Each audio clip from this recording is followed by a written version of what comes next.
Friends, ಇವತ್ತಿನ ವಿಡಿಯೋಲಿ ನಾವು ಕ್ರೋಶ ಕುಚ್ಚು ಮಾಡಬೇಕಾದ್ರೆ ಮಧ್ಯಕ್ಕೆ ಅಂದರೆ ಅರ್ಧದಲ್ಲೇ ನಮಗೆ ಕ್ರೋಶ ಕುಚ್ಚು ಮಾಡ್ತಾ ಇರಬೇಕಾದ್ರೆ ಈ 6 ಎಳೆ ಅಥವಾ 7 ಎಳೆ ದಾರ ಏನು ತಗೊಂಡಿರ್ತೀವೋ ಅದು ಮಧ್ಯದಲ್ಲೇ ಖಾಲಿಯಾಗೋ ಚಾನ್ಸಸ್ ಇರುತ್ತೆ. ಸಮ್ ಟೈಮ್ ಒಂದೊಂದು ಸಲ ಈ ಥರ ಆಗೋಗುತ್ತೆ. ಸೊ ಆಗ ಯಾವ ರೀತಿ ನಾವು ಮತ್ತೆ 7 ಎಳೆ ದಾರ ತೊಗೊಂಡಿದ್ರೆ 7 ಎಳೆ ದಾರನ, ಅಥವಾ ನಾವು ಸ್ಟಾರ್ಟಿಂಗಲ್ಲಿ 6 ಎಳೆ ತೊಗೊಂಡಿದ್ರೆ 6 ಎಳೆ ದಾರನ ಯಾವ ರೀತಿ ಜೋಡಿಸ್ಕೊಂಡು ಮತ್ತೆ ಡಿಸೈನ್ನ ಮುಂದುವರ್ಸ್ಕೊಂಡು ಹೋಗಬೇಕು ಅನ್ನೋದನ್ನು ತೋರಿಸ್ಕೊಡ್ತೀನಿ. ಕೆಲವ್ರಿಗೆ ಇದು ಸ್ವಲ್ಪ ಕನ್ಫ್ಯೂಸ್ ಇರುತ್ತೆ, ಯಾವ ರೀತಿ ಜೋಡಿಸ್ಕೋಬೇಕು ಮತ್ತು ಯಾವ ರೀತಿ ಡಿಸೈನ್ನ ಮುಂದುವರಿಸ್ಬೇಕು ಅನ್ನೋದು ಗೊತ್ತಾಗೋದಿಲ್ಲ. ಸೊ ಹಾಗಾಗಿ ಅವರಿಗಾಗಿ ಈ ವಿಡಿಯೋನ ಮಾಡ್ತಾ ಇರೋದು. ನೋಡಿ, ನನಗೀಗ ಇಲ್ಲಿಗೇ ಥ್ರೆಡ್ನ ಅರ್ಧ ಡಿಸೈನ್ ಮಾಡಿದ್ದೀನಿ, ನಾನು ಒಂದು ಸ್ವಲ್ಪ ಡಿಸೈನ್ನ ಮಾಡಿದ್ದೀನಿ. ಸೊ ಇಲ್ಲಿಗೇ ನನ್ನದು ಥ್ರೆಡ್ ಖಾಲಿಯಾಗಿದೆ. ಈಗ ಈ ಥ್ರೆಡ್ನ ನಾನು ಈಕ್ವಲಾಗಿ ಟ್ರಿಮ್ ಮಾಡ್ಕೋಬೇಕು. ಈ ಥರ ಈಕ್ವಲಾಗಿ ಹಿಂದೆ ಮುಂದೆ ಇರುತ್ತೆ ಅಲ್ವಾ ಆ ಥ್ರೆಡ್ಡು ಸ್ವಲ್ಪ. ಸೊ ಅದನ್ನು ಈಕ್ವಲಾಗಿ ಟ್ರಿಮ್ ಮಾಡಿಕೊಂಡು ಮತ್ತೆ 7 ಎಳೆ ದಾರ, ನಾನಿದು 7 ಎಳೆ ಥ್ರೆಡ್ನ ತೊಗೊಂಡಿದ್ದೆ. ಸೊ ಹಾಗಾಗಿ ಮತ್ತೆ 7 ಎಳೆ ಥ್ರೆಡ್ನೇ ತೊಗೊಂಡಿದ್ದೀನಿ. ಇವೆರಡನ್ನು ಜೋಡಿಸ್ಕೋಬೇಕು. ಈ 7 ಎಳೆ ಥ್ರೆಡ್ಡು ಮತ್ತು ಇಲ್ಲಿಂದ 7 ಎಳೆ ಥ್ರೆಡ್ ಇವೆರಡನ್ನು ನಾವು ಜೋಡಿಸ್ಕೊಂಡು ಒಂದು ನಾಟನ್ನ ಮಾಡ್ಕೊಳ್ಳೋಣ. ಈ ಥರ ನಾಟನ್ನ ಮಾಡಿಕೊಂಡು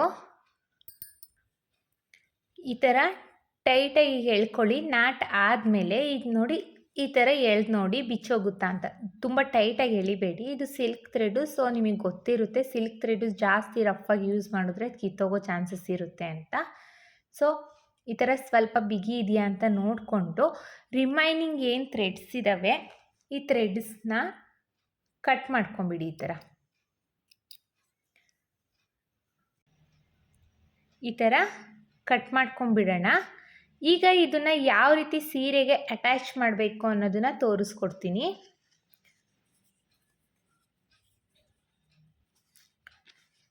ಮಾಮೂಲಿ ನಾನು ಯಾವ ರೀತಿ ಡಿಸೈನ್ನ ಮಾಡ್ತಾ ಇರ್ತೀವೋ ಅದೇ ರೀತಿಯಲ್ಲಿ ಡಿಸೈನ್ಸ್ನ ಮಾಡ್ಕೊಳ್ಳಿ.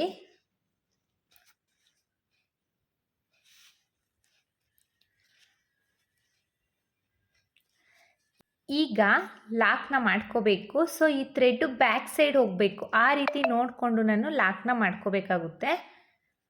ಈ ಥ್ರೆಡ್ ಈಗ ಫ್ರಂಟಲ್ಲಿ ಬಂದುಬಿಡುತ್ತೆ. ಸೊ ನಾನು ಅದನ್ನು ಈ ಥರ ತಳ್ಕೊಂಡು ಬ್ಯಾಕ್ ಸೈಡ್ ಬರೋ ರೀತಿಯಲ್ಲಿ ಲಾಕ್ನ ಮಾಡ್ಕೊಂಡಿದ್ದೀನಿ. ಈಗ ಬ್ಯಾಕ್ ಸೈಡ್ ಹೋಗಿರುತ್ತೆ. ಸೊ ಅದು ಗಂಟನ್ನು ಬಿಚ್ಚೋಗದೆ ಇರೋಂಗೆ ಇಲ್ಲಿ ಗ್ಲೂ ಹಾಕಿಬಿಟ್ಟು ಇಲ್ಲಿ ಪೇಸ್ಟ್ನ ಮಾಡ್ಕೋಬೇಕು. ತೋರಿಸ್ತೀನಿ.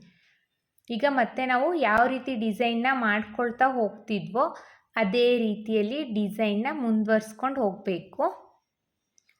ಒಂದು ಸ್ವಲ್ಪ ಡಿಸೈನ್ ಮುಂದುವರ್ಸ್ಕೊಂಡು ಹೋಗಿ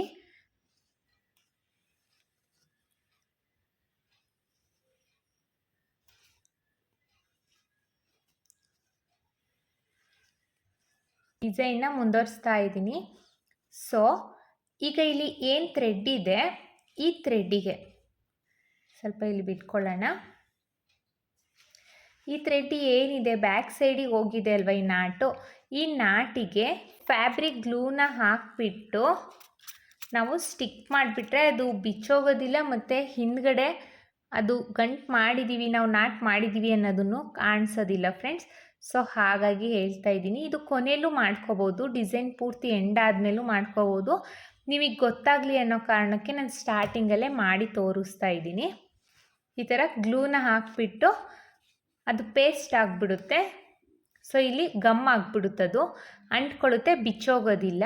ಸೊ ನೀವು ಇವಾಗ ಡಿಸೈನ್ನ ಕಂಟಿನ್ಯೂ ಮಾಡ್ಕೊಳ್ತಾ ಹೋಗ್ಬೋದು. ಇಷ್ಟೇ ಫ್ರೆಂಡ್ಸ್ ಇವತ್ತಿನ ವಿಡಿಯೋಲಿ. ನಿಮಗೆ ಯಾವ ರೀತಿ ಥ್ರೆಡ್ ಮಿಡಲಲ್ಲಿ ಅರ್ಧಕ್ಕೆ ಖಾಲಿ ಆದರೆ ಯಾವ ರೀತಿ ಹೊಸ ಥ್ರೆಡ್ನ ಜೋಡಿಸ್ಕೋಬೇಕು ಅನ್ನೋದನ್ನು ತೋರಿಸ್ಕೊಟ್ಟಿದ್ದೀನಿ. ಐ ಹೋಪ್ ನಿಮ್ಗೆ ಈ ವಿಡಿಯೋ ಹೆಲ್ಪ್ಫುಲ್ ಆಗಿದೆ ಅಂತ ಅಂದ್ಕೊಂಡಿದ್ದೀನಿ. ಹಾಗೆ ಹೊಸಬ್ರು ಯಾರಾದರೂ ನನ್ನ ಚಾನಲ್ನ ಸಬ್ಸ್ಕ್ರೈಬ್ ಮಾಡದೆ ನೋಡ್ತಾ ಇದ್ದರೆ ಪ್ಲೀಸ್ ಸಬ್ಸ್ಕ್ರೈಬ್ ಮಾಡ್ಕೊಂಡು ನೋಡಿ. ಮತ್ತೆ ಮುಂದಿನ ವಿಡಿಯೋಲಿ ಭೇಟಿ ಆಗ್ತೀನಿ. Thank you for watching. Bye.